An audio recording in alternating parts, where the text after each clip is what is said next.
Christmas and welcome to our Festive from the Shack barbecue show. Now, Elky, you're looking very festive. I'm starting to feel very festive. I've finished work for the year, which is always nice. Just had a meat delivery turn up with the turkey, gammon and beef. We're going to be cooking them all outdoors on Christmas Day while sinking a few bevies. I can't wait. Now, that sounds good. Now, Elky, how are you preparing your turkey? So my turkey, I like to dry brine, which is essentially salting it 24 hours before we're going to cook it, put it in the fridge uncovered overnight. It locks in flavour, locks in moisture, and it gives you a nice crispy skin. So I'll cook that at about 200 degrees Celsius till it hits between 70 and 73 degrees Celsius. Take it off, rest it. It's going to be bloody delicious. I think it sounds amazing. Now let's take a look at what's coming up in today's show. Coming up, Elky creates a tasty solution for your Christmas leftover turkey. From the United States, we talk to Kamado Joe, Chef Eric. Neal gives a festive twist to cooking a pork loin joint. And Elky announces the winner of our Kamado Joe Junior competition. Lots coming up in today's show. Now, Elky, a Kamado Joe Junior, what a fantastic competition prize. Oh, it really is a great competition prize. And then thanks for everyone that got involved with it. And thanks for Kamado Joe for giving us the prize. There's going to be one lucky winner. They're going to have a great Christmas, and we'll find out who that is later on in the show. Now let's take a look at Elky's leftover turkey recipe film. No doubt this Christmas you're going to eat your body weight in turkey, gammon, beef, roast potatoes, all the trimmings, probably 10 times over. But you're always guaranteed to have some leftover turkey. We're not going to put it in sandwiches. We do not want boring leftover turkey. We want exciting leftover turkey. So I'm going to put this into a chilli. It's going to be glorious. Let's get the fire lit and start cooking.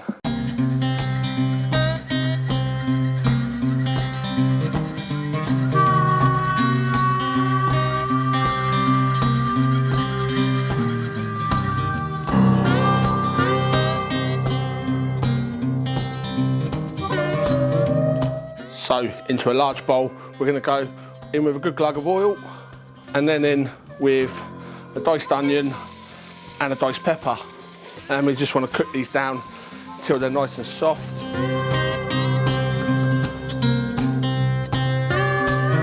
Once we're happy that the onions and peppers are nice and soft, we're going to go in with 2 cloves of garlic that we've crushed, and we're just going to cook that garlic for about another minute.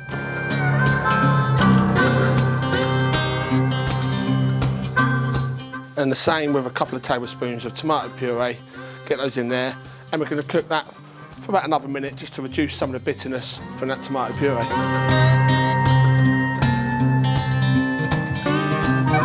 Now we're going to go in with our leftover turkey. We've got about 850 grams of leftover turkey here, so just pour that in and now give that a good stir. In with a tin of chopped tomatoes. And I've got about 750 ml of chicken stock here. So this is where I have to improvise. I've realised I'm out of cumin, but I do have friend of the show, DJ Barbecue's Mexican seasoning. Now, the main ingredient in this is cumin. If you don't have this, then obviously you would use cumin, oregano, maybe some chili powder, maybe some cayenne pepper, salt and pepper. But I'm going to use this, and I know it's going to be damn good. So we're going to go in with a couple of tablespoons of this stuff.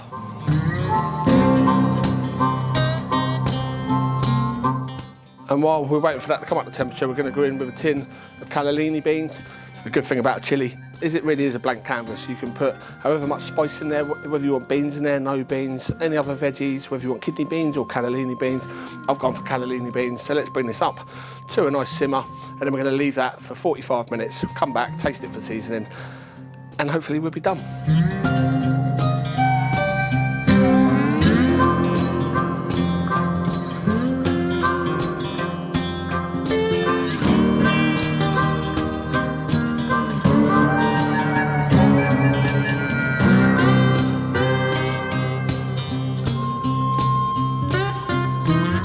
So there we go, turkey chilli cooked over fire.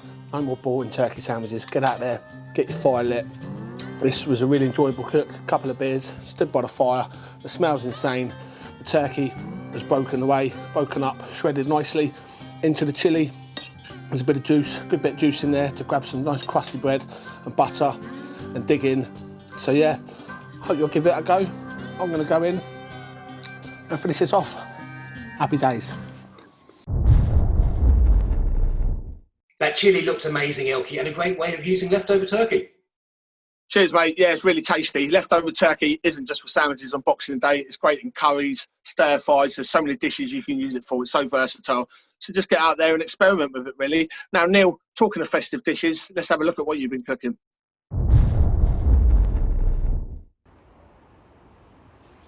Merry Christmas.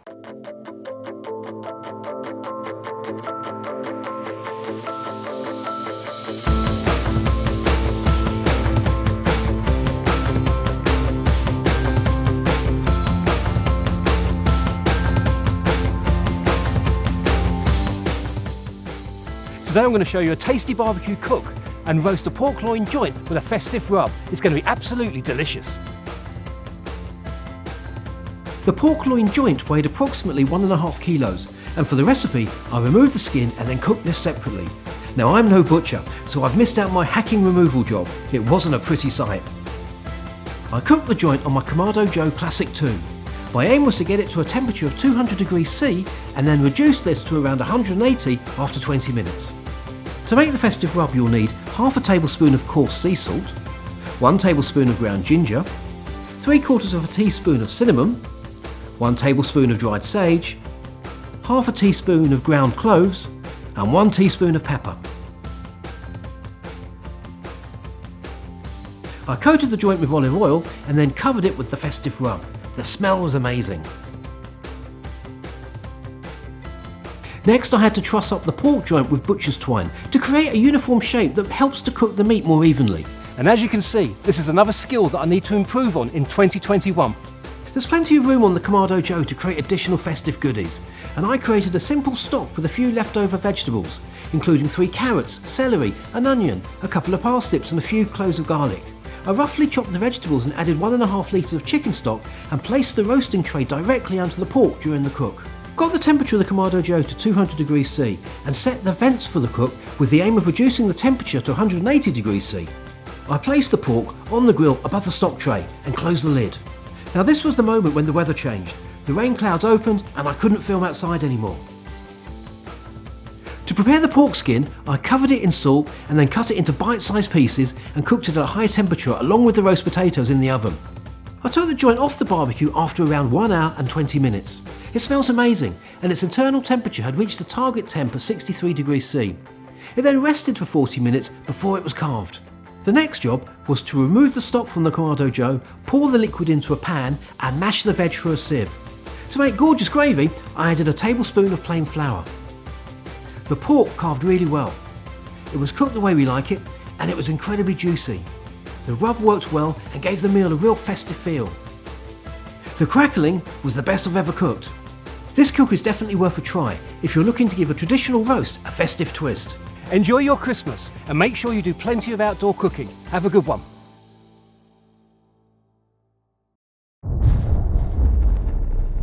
Now, Elky, I've been practicing on this kitchen roll to get my trussing right, but it just went pear-shaped on the day. I'm not one for trussing either, mate. I've not really even tried. I'll either get my butcher to do it or I cheat, and I've got these handy little butcher elastic bands that do the job. Elky, those bands look really good. Now, would you like to introduce our special guest for this show?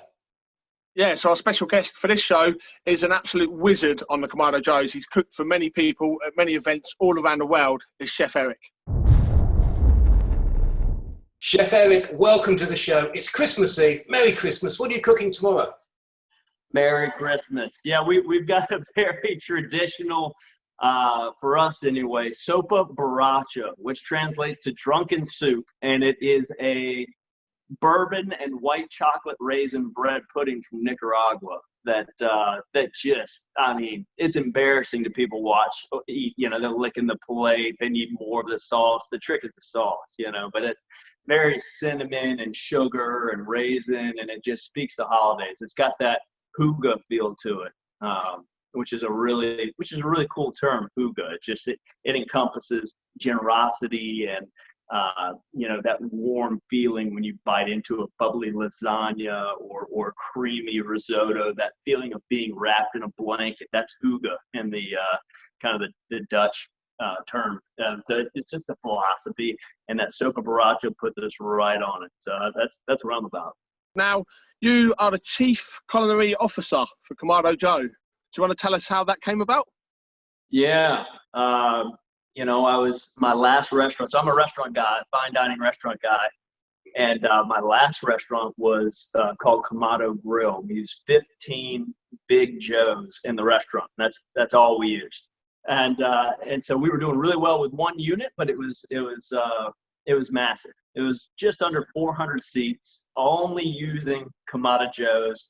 And we were doing really well for one restaurant, but we weren't on trajectory for hitting 5 restaurants in 5 years. So we shut the concept down. I reached out to Bobby Brennan, the founder of Kamado Joe, and I said, look, I've done the math. If your average griller grills on their grill for 20 hours a week, which is probably a little higher than most, I've done 73 years for everybody's 1 year on Kamado Joe's, and done that consecutively for 3 years. So I've grilled more than anybody in the history of Kamado style grilling on these grills, and I'd love to create a position with you. And he's like, well, Eric, you've done some stuff for us. I've been to the restaurant. I'd love to have you on board. How's your social media game? And I'm like, it's terrible. It's horrible. Like, I'm not into being on the phone. I'm super dyslexic, which is how I got into cooking to begin with. Like, can't spell my way out of a bag, and so, but that's where they had room for the budget for me. So I was pretty good with the English language, needed an editor, but my wife helped out with that. And really had a good eye for photography. And so I was the social media guy, believe it or not. And I was also the one traveling around the world, turning this small brand that nobody knew about into a lifestyle brand. And we were already doing it. We just weren't telling people what we were doing. So eventually we rented out a brewery in Australia called The Rocks. And I did 40 menu. We plane landed, boom, straight to the brewery. That prepped up 40 menu items until 3 a.m, and then about 150 people showed up. All the barbecue teams, all the social media influencers, all the culinary magazines, all the local chefs, and everybody had their phones out for like 4 hours, just like, what in the hell is going on here? We were doing legs of lamb, we were doing the sopa borracha, we were doing seared sashimi style tuna tataki. I mean, we were pulling out all the stuff. So all this fine dining stuff rolling off of these barbecue grills. And Bobby looks over at me and says, this is what you're going to do.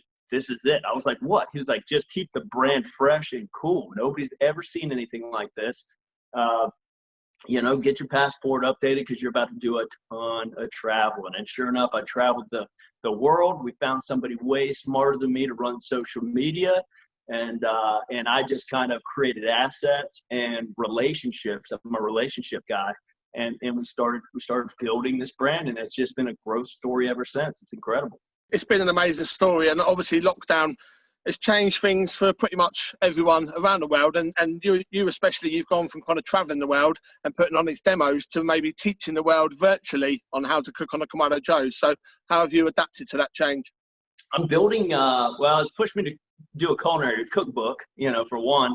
I'm driving my freaking wife crazy. So she's put me down here in my dungeon, in my office. And, I'm sitting here thinking, I'm like, okay, I'm doing a ton of classes. Virtual world is just I've got Zoom fatigue. Here we are Zooming right now. But I've really enjoyed being able to reach thousands and thousands and thousands of more people a week, because there's not been a time in history where so many people have turned to the virtual world for not only their entertainment or edutainment, but also socialization. So the live stuff has been incredible. I'm working on a cookbook. I'm building a culinary education center outside. I've built a culinary education deck. And so I'm just expanding my physical world so that the virtual world is a little bit more interesting. It's a little bit more organized for me to teach the kind of classes and style of boot camps that I like. And, never before has cooking on live fire been more popularized around the world. You can only imagine, with everybody in lockdown, how many grills people have been buying and upgrading their homes with, and searching for recipes. So it's just, I've never traveled less, and I've never been more busy. You're doing an amazing job, and you're certainly inspiring a lot of people, but you must miss the live events and the kind of interaction of it all. What's your favourite live event of the year? What do you miss the most? I used to do this event every year with Anthony Bourdain, and we would go down to the Cayman Islands and drink Negronis and eat cheeseburgers till 3 a.m. But it was with Eric Repair and at the Ritz-Carlton Grand Cayman, and it was the Cayman Cookout. We had 10 Big Joes on one of the nicest properties on earth, just spread out throughout the campus. And then I had an army of people who were willing to carry these grills onto the beach and have sunset parties and just interacting with top chefs from around the world and soaking up that culinary enrichment, you know. How do we get a ticket to the Cayman Cookout? When it's back on, I will put it out there. And I always need a good sous chef. So, Elky, you're in, bro. Yes. Eric, your videos are legendary. What's the process of making a recipe film? It's completely different than anybody else's. I guarantee you. I get all the ingredients, and people will notice that I'm wearing the same clothes for 6 months worth of videos. I bang out. Nobody else in the industry does this. I know it. And I'm not saying it's a good way to do it, but I get together with Nathan Lippy, my film guy, and we bang out, 12 videos in 2 days.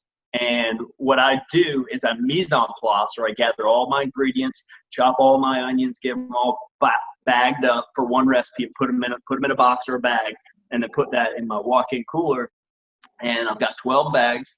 And then I do the math and I say, okay, this recipe takes 3 hours. This braise takes 8 hours. This brisket takes 12 hours.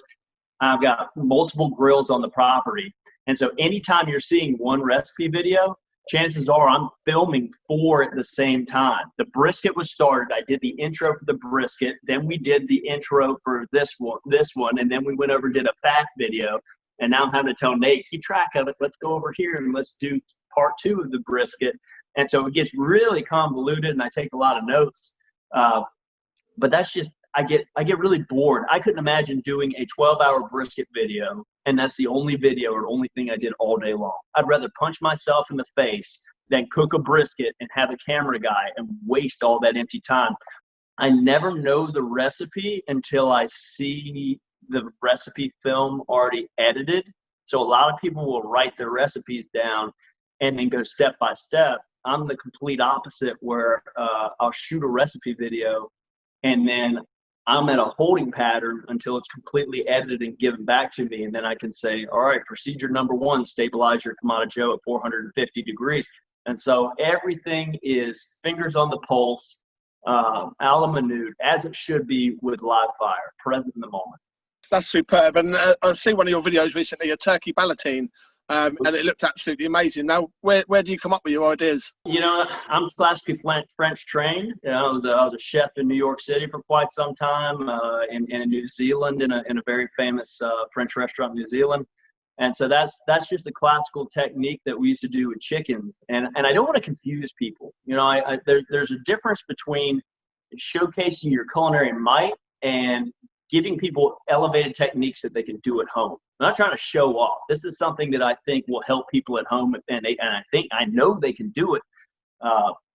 So we used to bone out chickens, and I had a Vietnamese chef who was also classically French trained, and she could bone out a chicken with a meat cleaver. She could bone out a freaking whole chicken with just this part of the cleaver, and had the bones in the stock pot, the feathers gone, and everything in under 5 minutes. It was incredible. And she was about 5'2", and every time she finished, she'd cross her arms and she'd say, "That's how Daddy makes pancakes."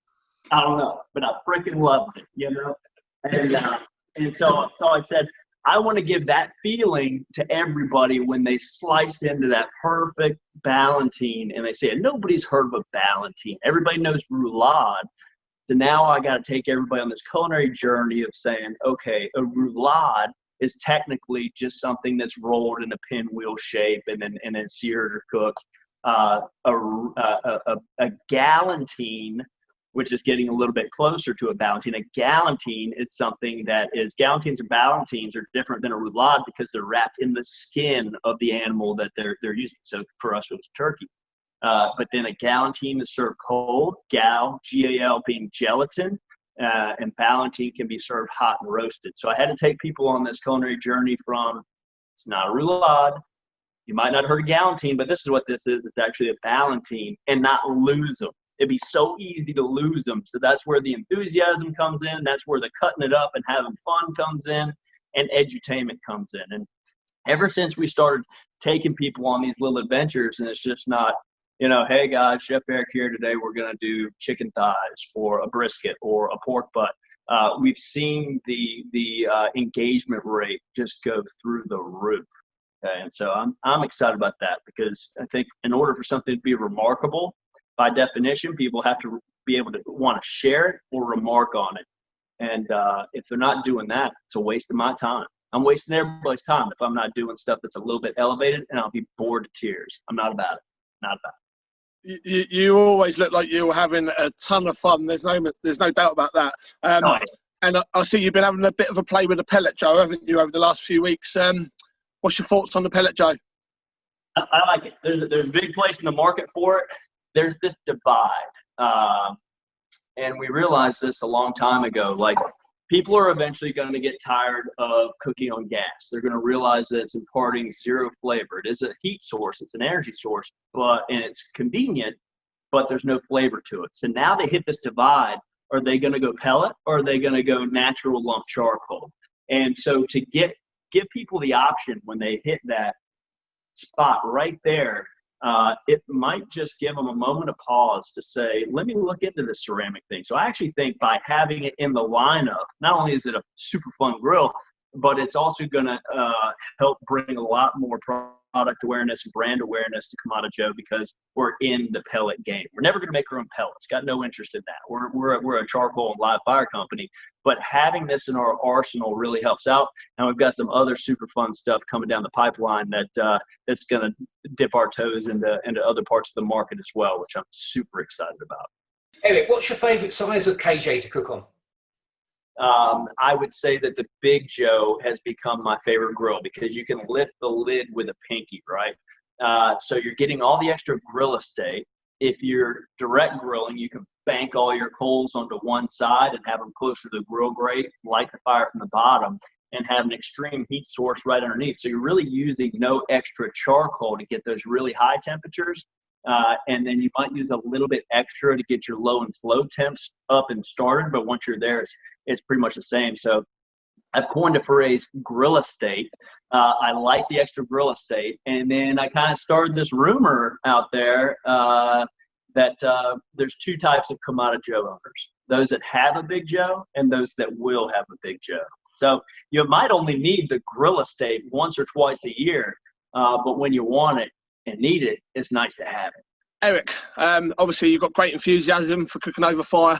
Tell us why you love it so much. It's absolutely being present in the moment. It's getting outdoors. And so growing up in the small town where I did as an Eagle Scout, being outside, outdoors, it's that outdoor lifestyle that calls to me, interacting with a live flame. There's absolutely nothing better. You put 12 people outside that don't know each other, and you open up a Kamado Joe and light that fire, they're going to be drawn to it. They're going to surround it, and stories are going to be start being told. There's something about live fire that is communal, and just like barbecue, it can be a noun or a verb. I love how it transports people.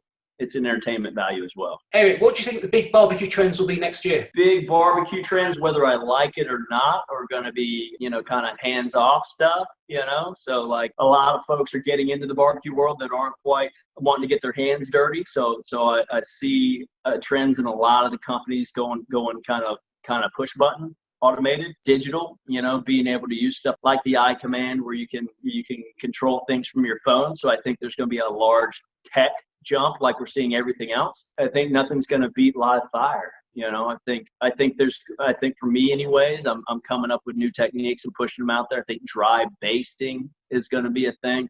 I'm seeing a lot more fine dining guys come into the barbecue world and shake things up a little bit. So I think elevated cuisine is going to be it. We're going to get past brisket, pork butt, chicken thigh, mystery meat, ribs.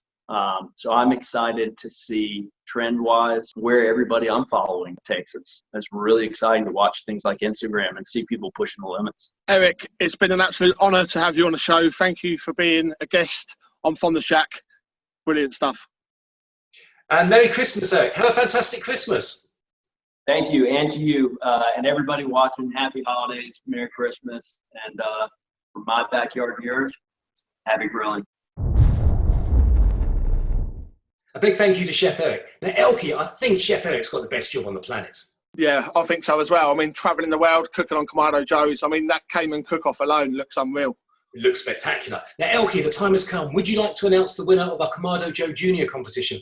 Absolutely, I would. And I feel a bit like Santa now. I'm just about to make somebody's Christmas that extra bit special. We've picked a winner at random, and that winner is C. Welling 88, aka Charlie Welling. So, Charlie, congratulations. We'll be in touch soon.